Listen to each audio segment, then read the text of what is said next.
सर्व नागरिकांना आणि युवा वर्गाला या माध्यमातून एक आवाहन करतो की राधानगरी तालुक्यात तसंच आपल्या जिल्ह्यामध्ये सुद्धा जे म्हणजे व्यसनाधींचं प्रमाण आहे ते प्रचंड वाढलेलं असं दिसून येत आहे.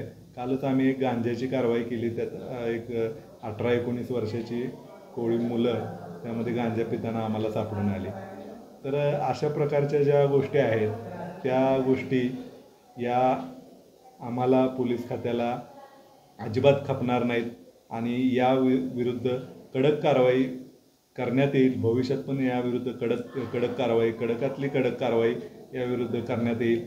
आणि जे कोणी अवैध व्यवसायात गुंतलेले आहेत, या अवैध व्यवसायाकडे वळलेले आहेत, त्या युवा वर्गाला सुद्धा माझी कळकळीची विनंती आहे की त्यांनी चांगल्या गोष्टीचा एक संपर्क ठेवावा आणि चांगल्या गोष्टींचाच नाद ठेवावा. या वाईट गोष्टींच्याकडे वळू नये. अवैध व्यवसायासंदर्भातली किंवा गांजा किंवा इतर कुठल्याही अवैध व्यवसायासंदर्भातली कुठलीही गोष्ट असेल तर ती राधानगरी पोलीस स्टेशनच्या पर्यंत सर्व नागरिकांना कळवण्यासाठी मी विनंती करतो आहे. या बाबतीत मी एक आवाहन करतो सर्व नागरिकांना, युवा वर्गाला की या बाबतीत कुठलीही बेकायदेशीर गोष्ट खपवून घेतली जाणार नाही आणि कायदेशीर कारवाई करण्यासाठी राधानगरी पोलीस स्टेशन कटिबद्ध राहणार आहे.